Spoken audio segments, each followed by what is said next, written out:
Hello, everyone. I'm Dr. Jim Hoven, your host for the Ramos Law Difference Makers podcast, and it's time for the next edition, and this one I'm really looking forward to. I have a specialist in a law field that I can't wait to tell you about. Miss Ellen Trachman is the guest. She's going to tell us all about reproductive law. Ellen, this is amazing to have you because I've never even heard of, until recently, this type of law. So give us a little introduction about yourself. Yes, thank you so much for having me. I'm excited to be part of this. I love your podcast, so really honored to come on.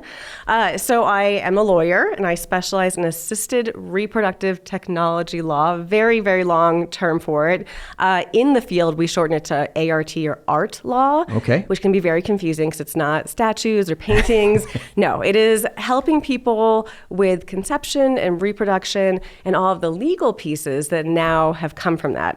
And really, for the most part, that tends to be third-party assisted reproductive technology, which is when you turn to an egg donor or a sperm donor or an embryo donation or a surrogate. So lots and lots of work with surrogacy, and happy to tell you all about that. Colorado amazingly just passed this great and very supportive law this past year. So this coming May 6th will be its 1-year anniversary of the new law that's been helpful and supportive to families through surrogacy, as well as protecting the surrogate and the child by surrogacy. What did the law do? What was the law before, and then how did it change? Yeah, so there wasn't law on point in Colorado, and actually things had been going really well and smoothly. We had lots of really understanding judges that would declare the intended parents as the legal parents of the child and not the surrogate. And generally things were going smoothly and best practices were being followed, but the new law really codified those best practices. So those cases where people might not be using best practices now are required. Everyone's required to. Another element that I thought was really important is that we have seen states like ours where there wasn't any law. We've seen judges make poor rulings. So there was this really upsetting case in Wisconsin where a couple had used a donated embryo and a surrogate, and they were a same-sex male couple, and they somehow got this judge who declared them human traffickers, was clearly against their form of family, and it was absolutely heartbreaking, and they spent $500,000 trying to fight this. The judge declared the child a legal orphan to not have a legal parent at all, and so I will mention I have my own podcast, and this couple very kindly came on the podcast and told their story. But the thing was, with Wisconsin, before this case, everything was going smoothly, judges got it, and then you just happen to get this one judge who, feels a family should look a certain way and made this living nightmare for these parents and this poor child. Did it get righted at the end of the day? Yes. I mean, again, they talk about spending $500,000 and everything they went through, but this particular judge resigned from the bench in order to run for the Supreme Court of Wisconsin. Didn't make it, luckily, for those who do not agree with this stance. And at that point, another judge took over and reversed everything and granted them parental rights. Wow. And actually, they went on, so the parents are from Virginia, and they went on to fight for legislation in their home state to recognize the legality of parentage by embryo donation. So they really tried to take it further to help for other parents. Ellen, that's exceptional. And what a great story to lead with. I want to now go in reverse, because I'm telling you, you've got these legit awards from all these different companies about being the volunteer of the year and the ally of the year, and you've just been incredibly instrumental in helping people. And I don't know if maybe this is true, but both traditional and non-traditional definitions of parents or families, you've been instrumental in supporting this movement. But that's not where you came from. You came from big time corporate hedge fund law of bringing relationships and structure together. So let's move back to young Ellen. How is it that you decided to go into law in the first place, and then this transition from this business structured partnerships to now the most intimate types of partnerships, which are family partnerships? Yeah. Oh, how far back should we go? How much time do we have? As much as you need. So I had this great upbringing. I grew up in Los Alamos, New Mexico, where my father father was a nuclear engineer for the Los Alamos National Laboratory. And he tried for me and my siblings to convince him how amazing engineering was. And I'm pretty sure as one of the science classes, like chemistry, that I was like, ooh, I am not skilled in this area. What else can I do? And I think like many, I did debate in high school and was interested in that area of arguing and writing, although honestly, I'm not that kind of attorney about arguing. I actually like kind of getting to the end where everyone is happy. Yes. But I think I went into undergrad thinking I wanted to do law and not knowing what area I wanted to do. And I always really remember distinctly in law school, this one professor asking everyone the question saying, raise your hand if you want to do litigation. And okay, now everyone raise your hand if you want to do corporate law. And those were the choices. That was it. Yeah, that was it. Those were the choices. And I had no idea that one day assisted reproductive technology law would be my calling. But was it a thing back then when you were in school?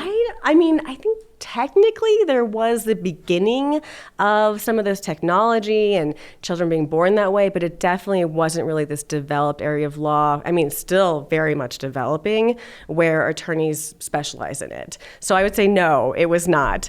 So then after graduating, I ended up working for Sidley Austin, this, I think it was the 9th largest firm in the world at the time, doing hedge funds, which was incredible. The experience there, everyone was very sophisticated and brilliant, and it was such a great experience in terms of professionalism and working with incredible people.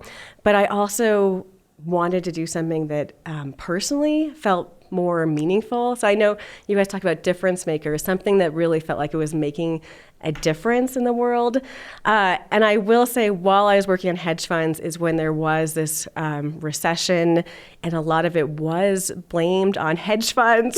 So I was, oh no, what am I doing in these hedge funds? So I really was hoping to make more of a personal difference.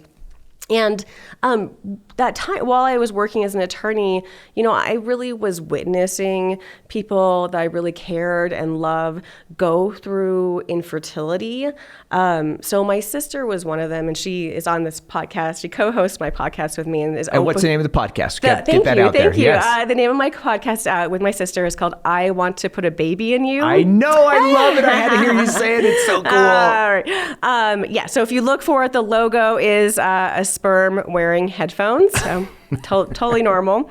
But so seeing people go through this, and it was at that time that I actually got to see an egg donation contract, and I was absolutely fascinated. Being an attorney, seeing the legal issues of someone donating their genetic material to someone else for them to be able to conceive a child, and what that meant for the donor and the parents and the child in the future and rights to that genetic material. And I was just blown away, fascinated. And I really thought, one day I should do this. And it took maybe another 7 years to actually quit corporate law and start this, and was so lucky to have the support of my spouse when I finally made that jump to do it. Was there a key critical moment that made you say now is the time, or was it just building up the infrastructure as you were transitioning out? What made the thing like now is the time? Because whether you're an attorney or not, we all have those points in our lives, don't we, where we're like, I got to go. I've been thinking long enough. I've been practicing. I've been pondering. It's go time. What was that for you, making such a big change? And my plan was what you talked about, of the structure and building it on the side. But no, that's not what happened. I thought, I'll start preparing this and I'll do it when I'm ready. But no, working in corporate law, having children, it just wasn't possible to find the extra time. And then sadly, it really was some traumatic events in my life that caused me to finally make that big jump.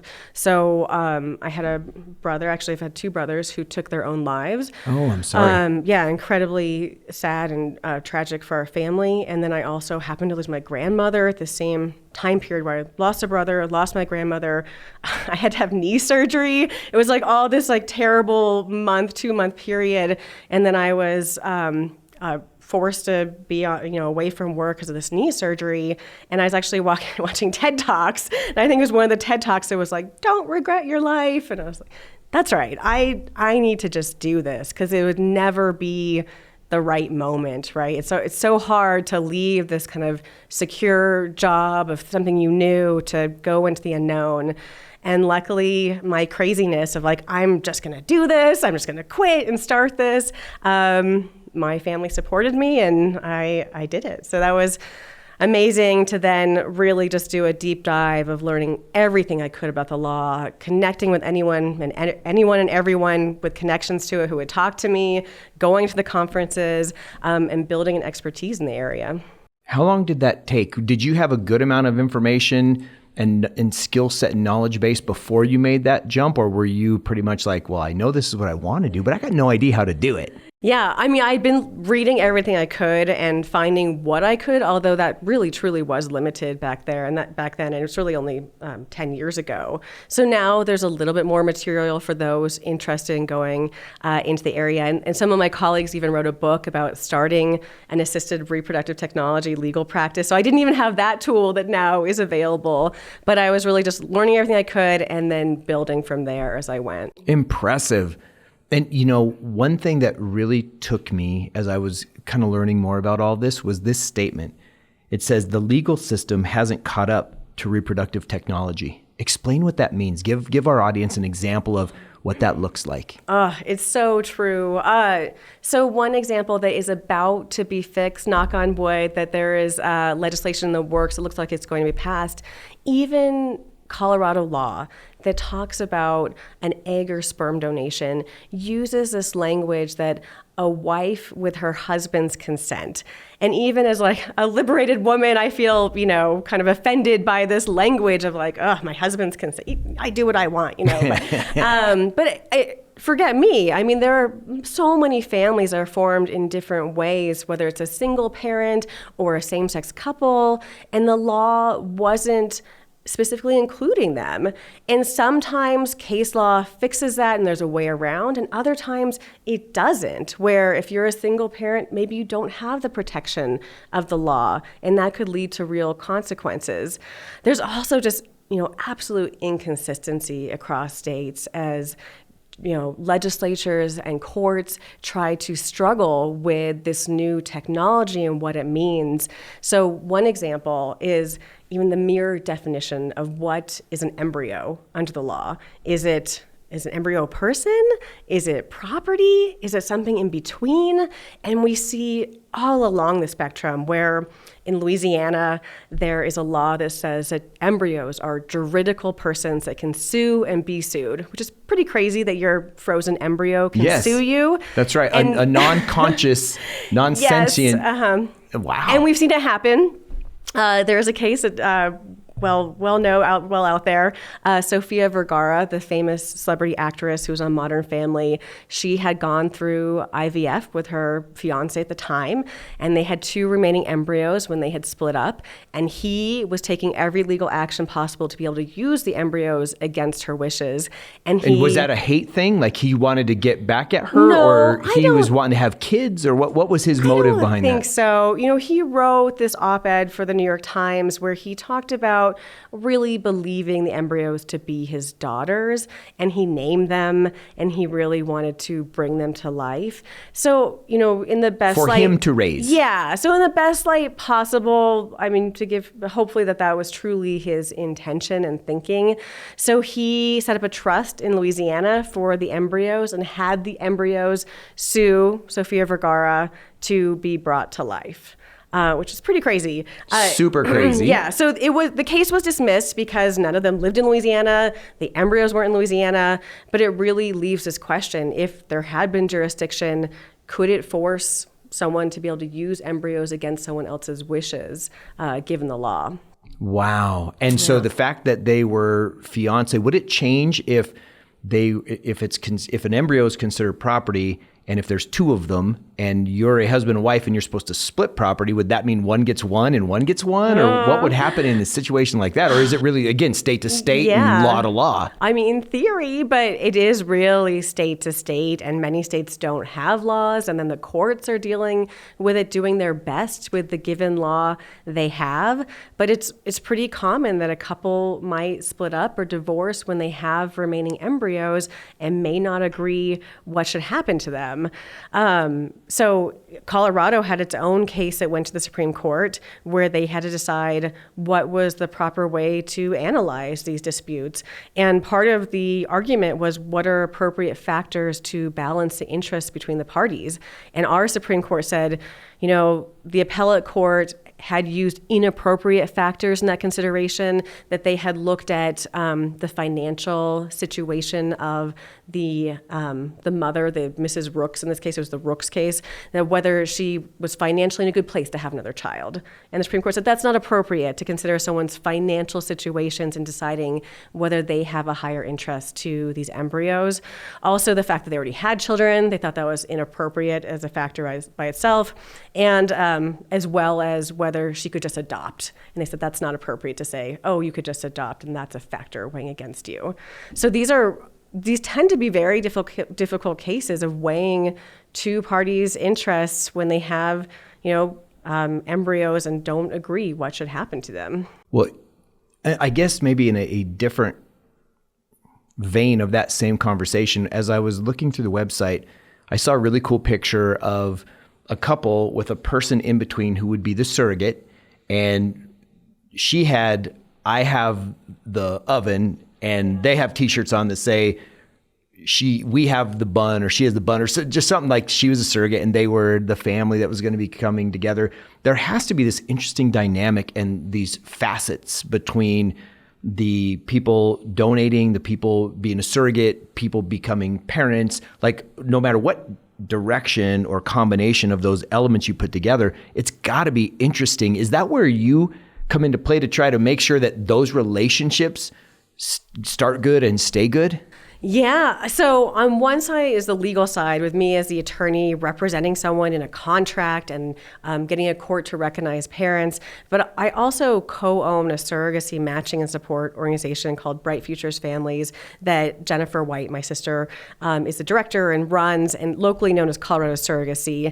And that one is really focusing on making sure that hopeful parents, we call them intended parents, and the surrogate really match. I mean, she's really like a matchmaker that you want people that really see eye to eye on communication and vaccines and who's in the delivery room. And sadly, if something goes wrong with a pregnancy, how everyone feels about the termination of a pregnancy, really looking at everything that could go wrong and making sure they understand each other and feel the same way.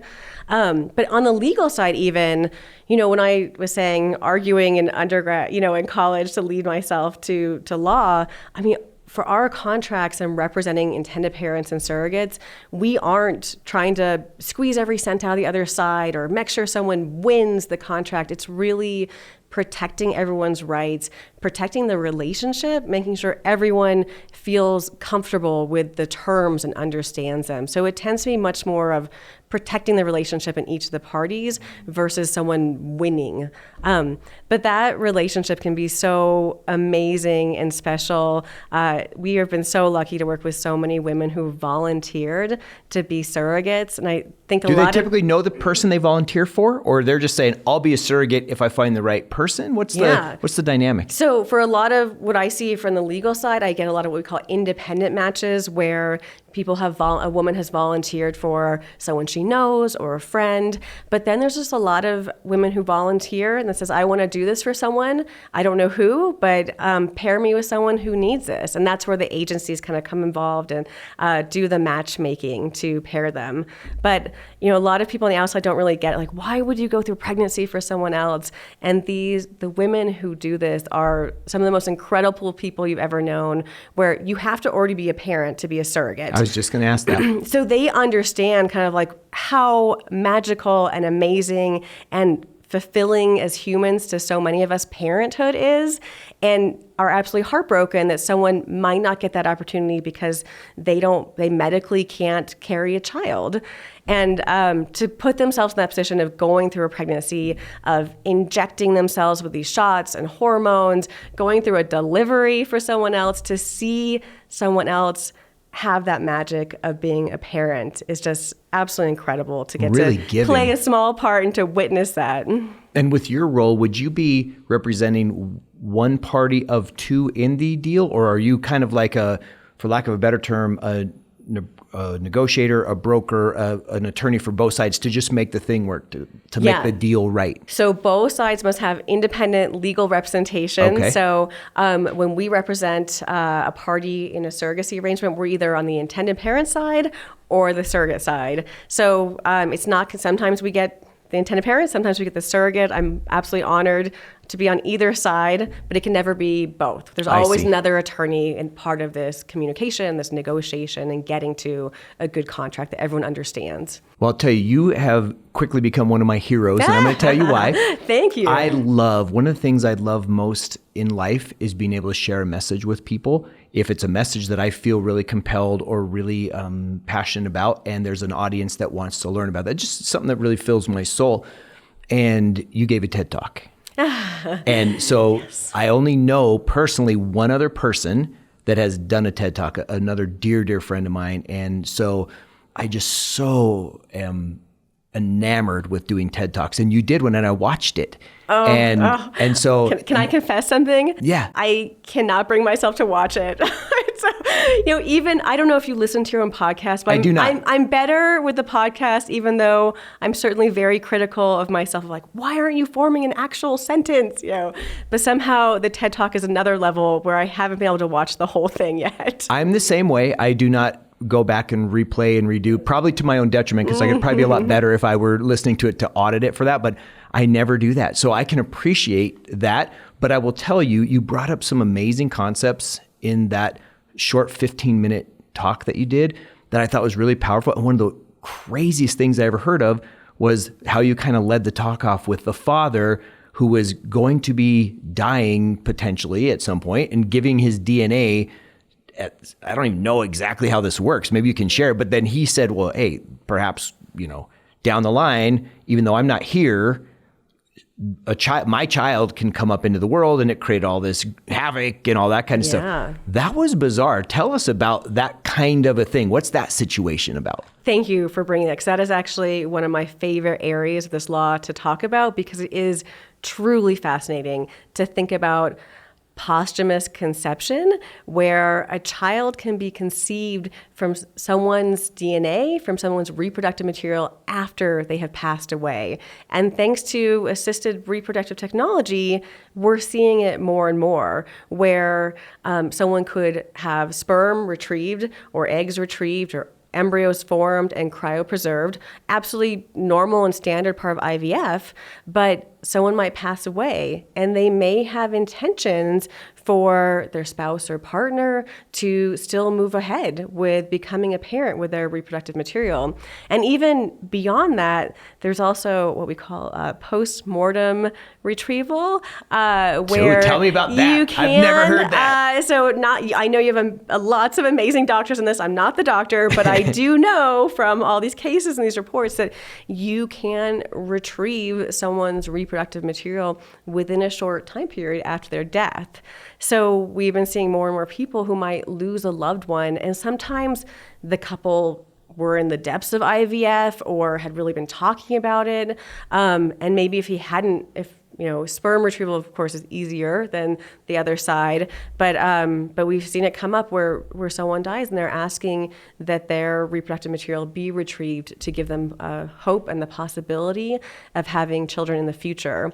And where we talked about the law not being consistent, that is one of the areas that absolutely state law varies very much so in terms of whether there could be inheritance rights, there could be Social Security benefits, there could be this recognition of the person who has passed being a legal parent to that child. My goodness, that is amazing. Like the thought of how far this goes for not only the legal, but the moral and ethics of it, I'm sure have to be brought into question. So as you're trying to sort all this out, do you then take, if you're that person's attorney, whoever that person would be, if there's a state that doesn't have a law, they don't have any case law, do you refer to other states that might have what you're trying to do? Or do you say, hey, we got to set this together right now? How do you go about setting precedent for something so amazing?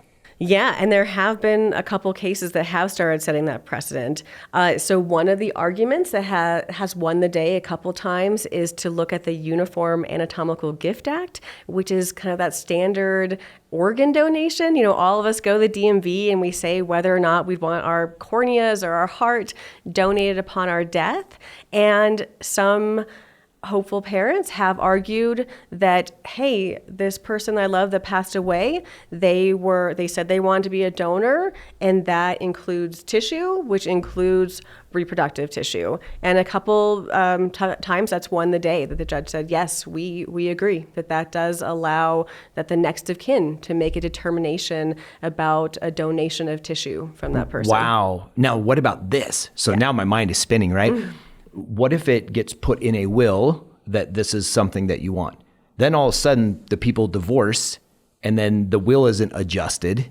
Ooh, yeah, right? Like, is that where it starts getting kooky? That sounds like that could be incredibly kooky, right? Because we've definitely seen case law that says that you can will your reproductive material to others, and that consent, that intent can be followed and enforced. But in terms of if you willed it to your spouse and then you divorce, that would be, I don't know that we have a law in point for that. So that could be a groundbreaking case, maybe depending on different factors in it. Wow.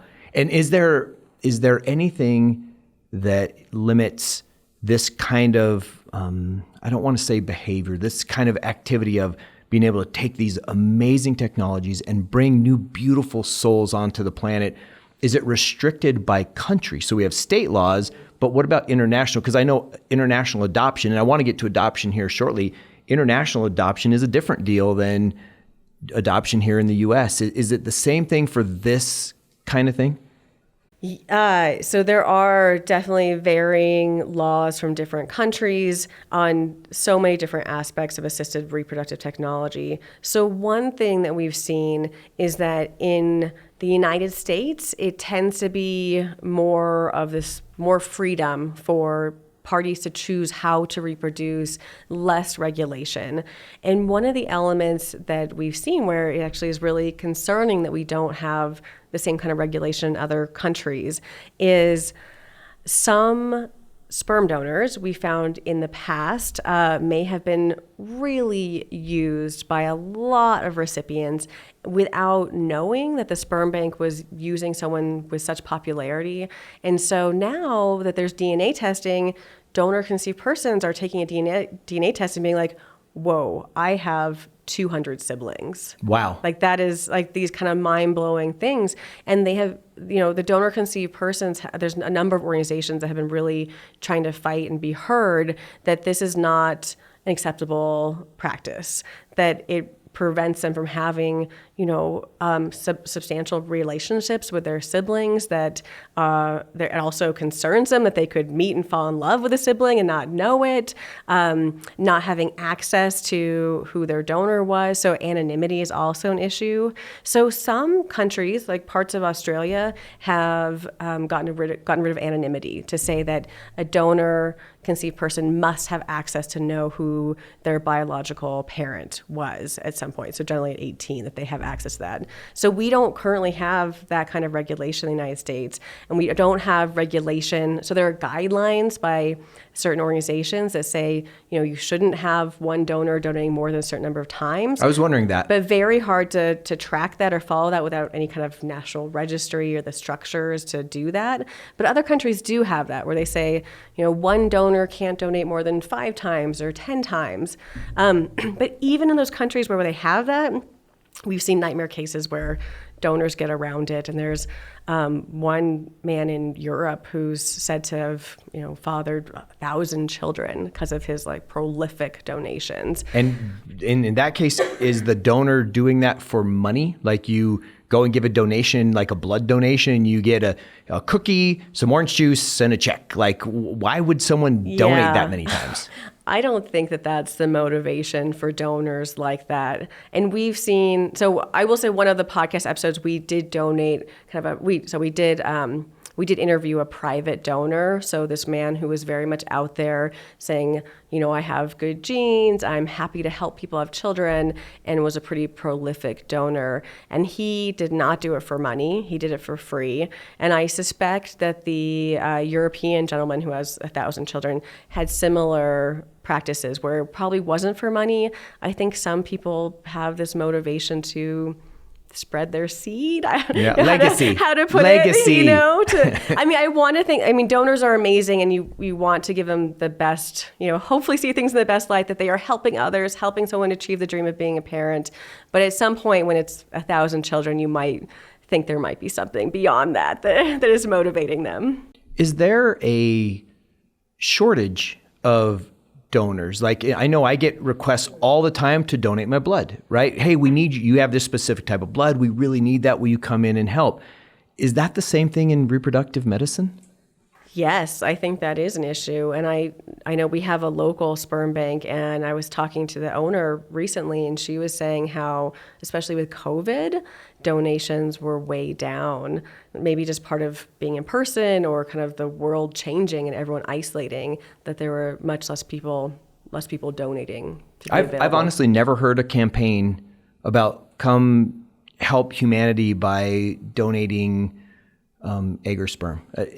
That's interesting. Like I never knew. I think it's probably targeted. So I don't know the marketing practices of tissue banks, but I do remember, for even myself, when I was in college, seeing these ads that say, especially for egg donors, they'd have things like, earn some huge amount because you're at this prestigious college or because you had a really good SAT score, looking for donors and advertising for donors.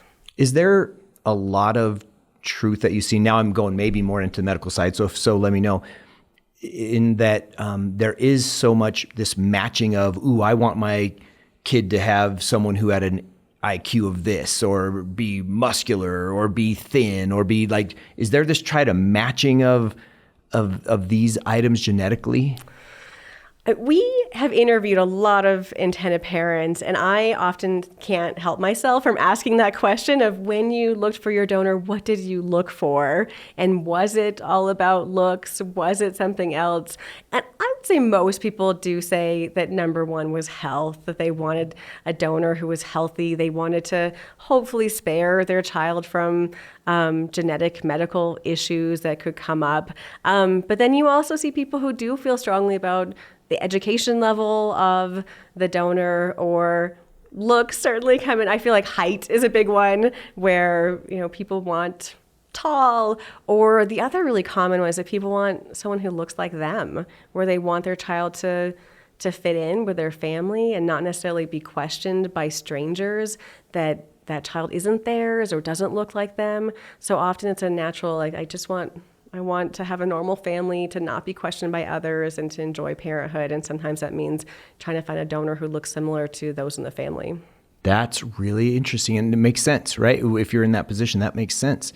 Now, what about if we kind of transition on people that are looking to build their family through this mechanism versus adoption? Is there something where a family, and obviously if they've tried IVF several times and the expense is too much, or it's just showing that it's not going to work, it would be easy for them to say, man, if we want to have a kid, this is our best shot, is at adoption. Is there a path or funnel of matching to see if they should go this direction, that direction? How does that whole thing work? I don't know. It'd be interesting. You can take like an online quiz, right? Should I build my family this way? But I think there are frustrations with both, and for families and parents to try to figure out what makes the most sense for them. So for many people who go through assisted reproductive technology or surrogacy, it might be really important to them that there be a genetic connection to the child. So especially surrogacy, it might be both of their genetics or one of their genetics, and maybe they do feel strongly that they want that genetic connection or that legacy of their family to be continued, where of course adoption is not that you might not care as much about that. You might be more motivated to help someone who's already out there.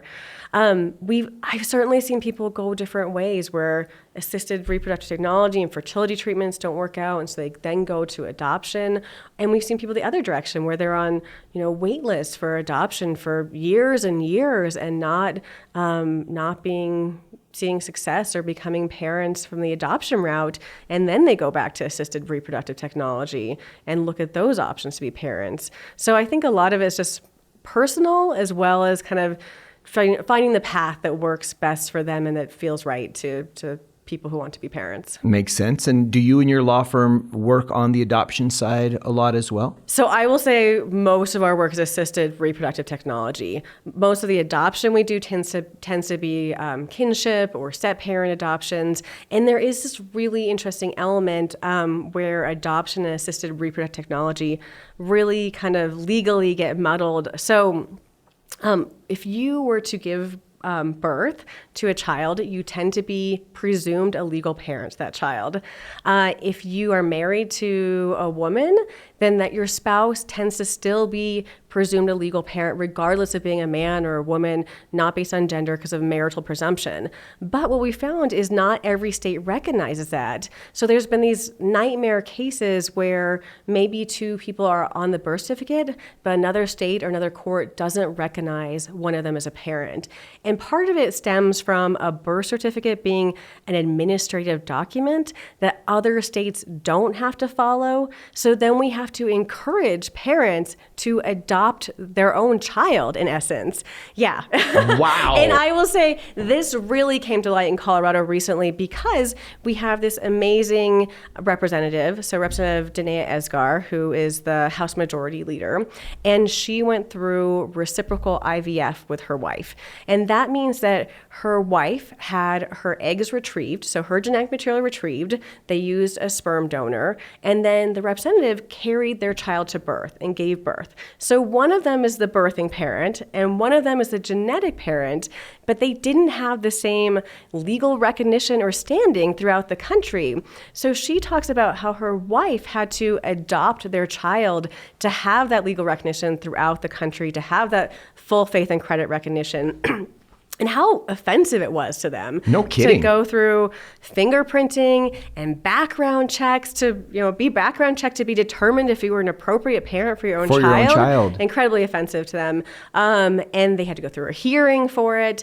And so they brought this law, which actually is now named after their baby. So Marlowe's Law, that has not been signed into law yet, but it's looking very good that should happen soon, that creates this simplified adoption process. So no fingerprinting, no background check, but allows parents like this in this position where they might have questionable parental rights in other jurisdictions to get a court order, to get that adoption so that they will be recognized and have their parent-child relationship protected throughout the country. That is fascinating. I'm blown away by what you're telling me right now. I'm hope the people that are listening to this are getting educated like I am, and that they share this message.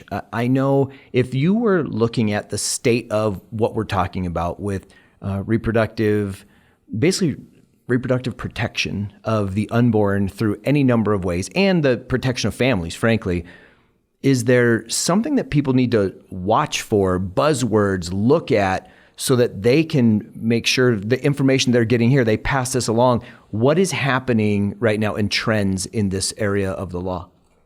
So a little bit touched on it, but I think a big trend is people who were conceived with donor material are really able to get their voices out there more. The time has passed and now they're adults.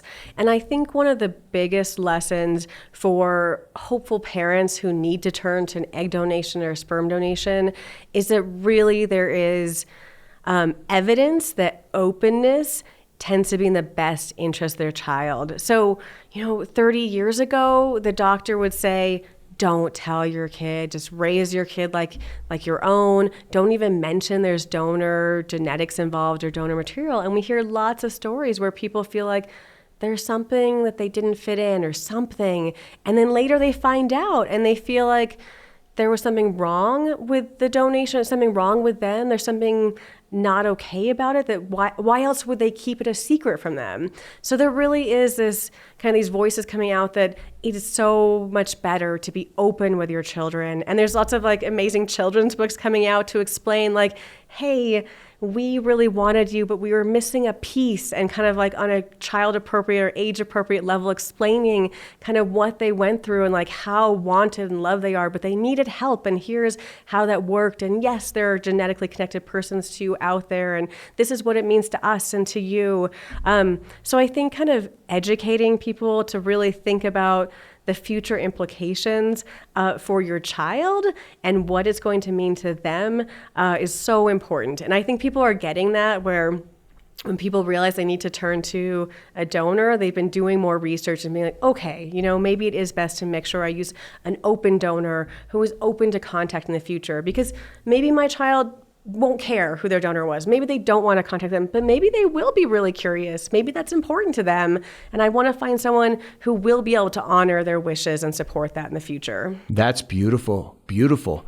Is there also support groups, for lack of a better term, for the community of people that are going through this? If you're a child and you don't, all of a sudden you get told this, you don't know what to do, you don't know how to process it, depending on what age they give it to you.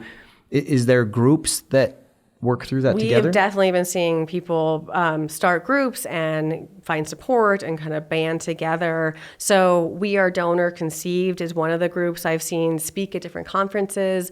The U.S. Donor Conceived Council, I think, is another group that's been really working on having their voices heard and working for better rights for donor conceived persons. And then on the other side, I will say for hopeful parents, those going through infertility, an amazing organization is called Resolve. And they have really been so helpful in helping provide support groups for people going through this, helping them find their support, as well as looking and supporting laws that would be better for hopeful parents. And another law that I actually just went to a bill signing yesterday with the governor. So Resolve has been really helpful, as well as this nonprofit in Colorado Fertility Advocates, in arguing that insurance under Colorado law should treat infertility just like any other medical condition. And it was... Because it doesn't now? It doesn't, yeah. So, I mean, it could depend on your company. So Google, Facebook, Starbucks is known for providing really good IVF benefits. So we hear stories of people taking a job at Starbucks on the side in order to be able to conceive a child, to have those health insurance benefits. But it's not required under Colorado law until now, thanks to this lobbying, it's very nuanced. So Representative Matt Soper, so we had bipartisan support, which is very exciting. So he's a Republican. He talked about I can't believe that insurance covers a knee replacement or a hip replacement, but doesn't cover this fundamental medical treatment for people to become parents. So this law just passed now that says that large group market insurance plans under Colorado law now must treat fertility like any other medical condition for diagnosis, preservation, and treatment. That is so exciting. Very exciting. It doesn't go into effect until 2023, and we did pass a law 2 years ago that did the same thing, but it had this complication about defrayal under the Affordable Care Act that has stopped it from going into effect for the individual and small group markets as of yet. But hopefully, Resolve and the rest of us will keep fighting for better access to fertility care. Are you involved in working through the creation of these laws? Is that part of what you do? Are you banging heads with the people to go, let's get this thing out? Is that your job too? Yeah, actually part of this has been really exciting over the last few years to really be involved in the legislative process. I think before the last few years where I really got involved, I didn't even understand a bill starts in one side, the House, and then goes to the Senate, or vice versa, and then has to go to the governor, and he has so many days to sign. So it's been really educational for me to learn about our inner workings of how laws pass. But so the Parentage Affirmation Act, Marlowe's law, making this simplified adoption process, I testified a couple times over the last few months in support of it. I've been really active on these fertility access bills to try to help see those go forward and help educate lawmakers about why it's important, and to really amplify those voices who have been really affected. We have had incredible people step forward to give testimony about why this is so important. The personal stories have come out of people, really wanting to have children but having medical obstacles with no coverage are selling their house, living in their parents' basement, parents of these people like deciding not to retire to help their own children so they could have grandchildren in the future. I mean, it's been financially devastating for so many who just couldn't overcome these obstacles, and really seeing people who had to do GoFundMes to try to have a child. And it's really been amazing to see the people step forward from who had cancer or in the oncology world, where they talk about before going through cancer treatment, which can destroy your ability to have children, they had to quickly go through an egg retrieval, for example, and that can be $15,000 out of pocket. And so one of the amazing voices, Valerie Pernis, has talked about her situation of being young and, not really being ready to think about a family yet, but being put in this situation where, hey, you need to start chemo, and if you want any chance of a biological child, you need to go through an egg retrieval right away. Also, it's this huge amount of money. And her talking about having to do a GoFundMe to like save this chance to have a child in the future. Wow. Well, again, this is just so revolutionary to my mind because I've never heard these concepts before, literally before today. And one thing you guys do that parlays onto everything we were just talking about in the last 5 minutes is estate planning. As this new family is forming, there's things that need to be done. And so you help them understand, you guide the new families in the way that helps them be able to take care of each other. Explain that a little bit, because that's unique. I've never seen that kind of combination before in a law firm as I've talked to different folks. Yeah, well, everyone should have an estate plan. Yes. Everyone should have a will and a plan for what happens to, make life so much easier when you do pass, because, we all know death and taxes are coming for us no matter what. But really, assisted reproductive technology has added this whole other complicated element to estate planning. So considerations like when someone's a surrogate, we always require the intended parents to name a guardian, because God forbid something happens to them while she's carrying their child. She did not intend to be a parent to this child. She was doing it for them, and they need to have a plan. Also, just going through IVF, if you have egg, sperm, or embryo stored, what is your plan for that? Did you intend for it to be discarded? Do you have some other plan in mind? Do you feel like it's important that embryos have a chance at life to help others? Do you want them donated? And really documenting that and making sure that those wishes can be fulfilled through appropriate legal documents. Impressive. Well, I'll tell you, you have been an absolutely amazing, amazing guest, and you've given so much information. I do have to ask you one thing. One last question. Oh, okay, I'm ready. All right. If you've been given one piece of advice or you've learned one thing along the way here that's fundamental to who you are as a person, or how you've grown this incredible business and how you've built this incredible life with you and your family and your kids, is there one thing that you would share with the audience as to, man, this is one thing that I hang my hat on? I don't think this is groundbreaking or unique, but to follow your dreams. I remember working corporate, to being in a position to support my family and being comfortable and seeming like the right path, and quitting your job doesn't seem like the right path, but to be where I am now, where I get to feel like I'm making such a difference in individuals' lives, to see the babies that are born and get those announcements has been so incredibly meaningful. So I don't expect everyone to have that same dream, but really that if you do have that thing that's calling you, that you feel like you could make a bigger difference in the world, to do it. To the best of your ability. That's the best. Okay, now final question. You guys are licensed in 6 states.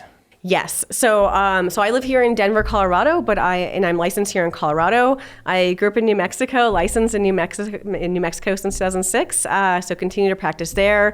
I'm licensed in California, where I lived for a decade. And then in the last few years, I just became licensed in Montana, which has been amazing. The number of women in Montana who have stepped forward to be surrogates. So we've seen lots of amazing surrogacy in Montana that inspired me to become licensed there. So I'm licensed in those 4 states. And I also have an incredible law partner, Rachel Wexler, and she lives in New York and is licensed in New York, New Jersey, as well as Colorado. Very cool. So if people have questions, they have issues that they might want to run by you, they're considering this type of, because this applies to everybody, what we'll call traditional partners or any sort of family group. And that's why you've been so recognized by the LGBTQ community as being such an integral partner. This applies to all of us. So if someone wants to get a hold of you, your team, your business, how do they do that? Yes, please reach out. You can go to our website, www.trachmanlawcenter.com, and Trachman is TRACHMAN, lawcenter.com. And we have this, thanks to technology, you can just click and schedule a free consult. It just immediately sends you a Zoom link, which is really nice. We get to see each other's faces and chat. And I love talking to people about this, even if they're early on, still kind of figuring out what makes the most sense to them. Rachel as well is such an amazing resource. And I do encourage you, if you enjoy interesting stories and experts, to check out the podcast, I Want to Put a Baby in You. So there's a website, iwanttoputababyin.you.com, and you can find it on iTunes, SoundCloud, all the places that you find podcasts. That is brilliant. So go check out her podcast. So awesome. Thank you so much, Ellen, for being here. If you have found this valuable, I hope you'll pass this along, share it with someone, enjoy it, learn it, and just spread the word about this great business and this great concept. So until next time, remember, I know you're out there making a difference. We're here making a difference, and we're going to see you next week.